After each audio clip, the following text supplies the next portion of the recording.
Hello you sweet sugar nuggets, I am kitsune-fuzzy and welcome to part 6 of my indie game devlog.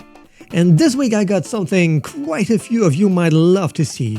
It has been the most requested feature so far, so let's get into it.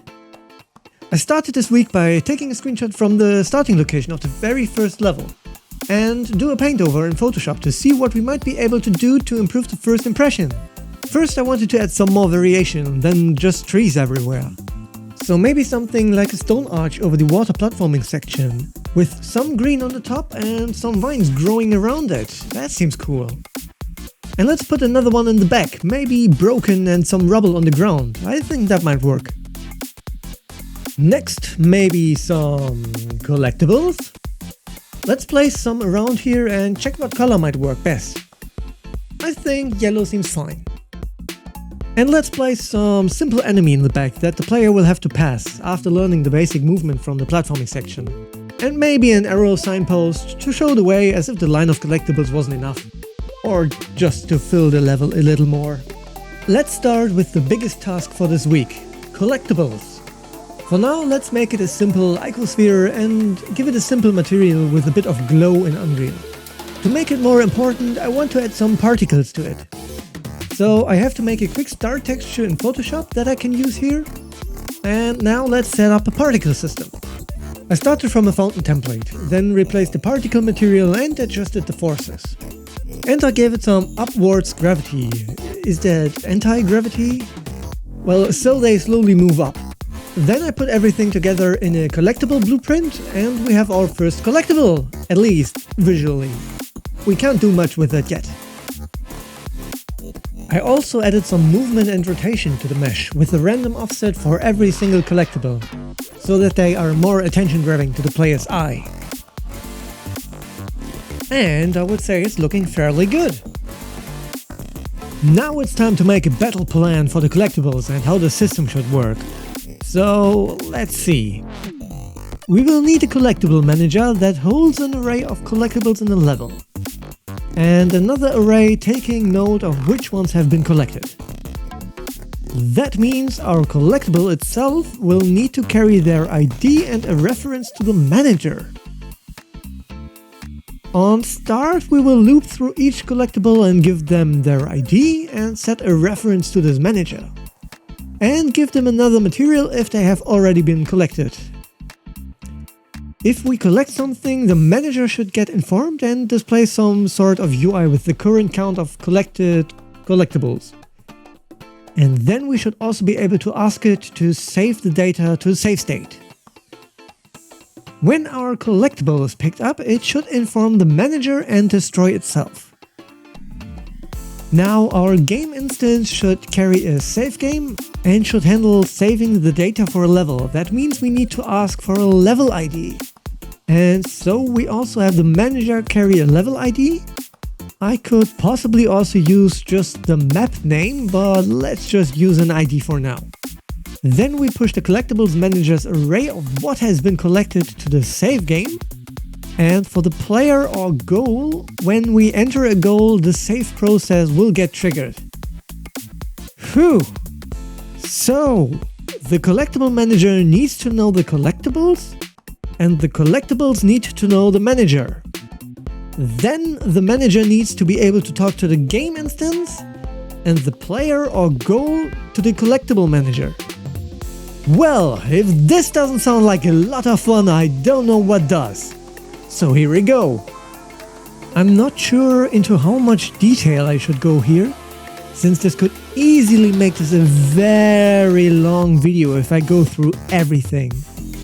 Let's just say I set up everything pretty much as explained in the battle plan, and we got working collectibles right here. I just added a sound effect and another particle effect when we pick up a collectible, and that is it. Now we need a UI to show the progress. I wanted a small overlay that drops in from the top when we collect something, and after a short delay it disappears again. So we have as little as possible UI on screen at any given time during gameplay. I kind of like this style from old rare games like Donkey Kong Country or Banjo-Kazooie. So yeah, after a quick setup, we got this functionality ready too.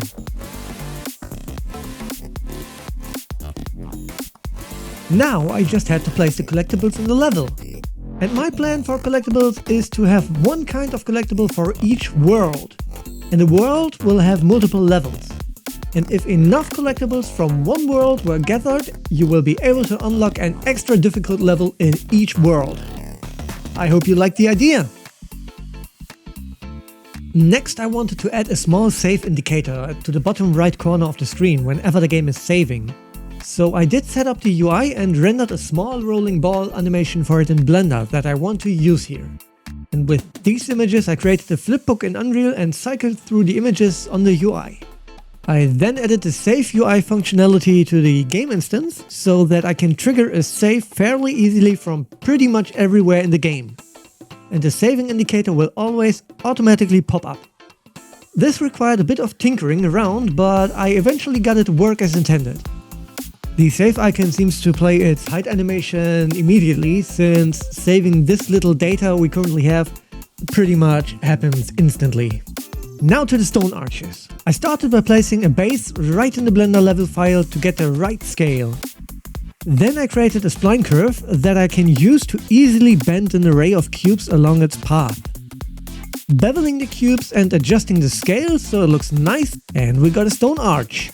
I copied it to create another one that has broken down in the level, and another one with a few blocks placed as rubble on the ground. With a quick UV map done, I sent it all off to zBrush to add some more detail to them. I made the base rocky and gave it some zigzag pattern. And went over all the stone blocks and rockified their corners and dragged the rock alpha over their surface to make them a bit more rugged. When they were all done, I reduced their poly count and sent them over to Blender to export the low and high poly models at the same scale to texture them in Substance Painter, where I gave them a grey-brown rock material and added some dirt in its crevices and creeping up from the ground in world space, as well as adding some green moss on top. I also wanted vines to grow around the arch, but I can't find the recording for that, or maybe I just forgot to record it. I also had a few crashes of my recording software OBS that I didn't notice immediately, or I ran out of video RAM with so many programs open and my system just stopped a few things. But I basically just put a spline around it in Blender and gave it some thickness. Then converted it to a mesh and added a hair particle system to it for the leaves.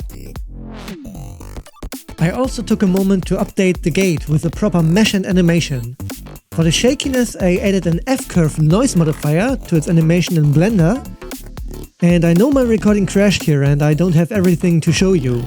But I also added cinematic black bars for the camera focus after pressing the button, and added some dust clouds to the gate when it opens. There was one suggestion about making the balls seem wet for a while after getting out of the water. And I thought that would be a quick and easy thing to add, so why not? It's not the most detailed or obvious thing to notice, but I increased the ball's shininess when it's in the water and slowly fade back to normal after exiting the water. Last thing for this week is gonna be the arrow signpost. Pretty much the same procedure as for every model. Base mesh in Blender, details in zBrush, and textures in Substance Painter. It ain't much, but it's honest work. This is it for this week. Thank you for watching, and special thanks to my Patreon supporter Yaya Danboos for making this project a little more possible than it would be without any support. And if you like what you see, leave a like under this video and click the subscribe button so you don't miss the next devlog entries. So, till then, bye!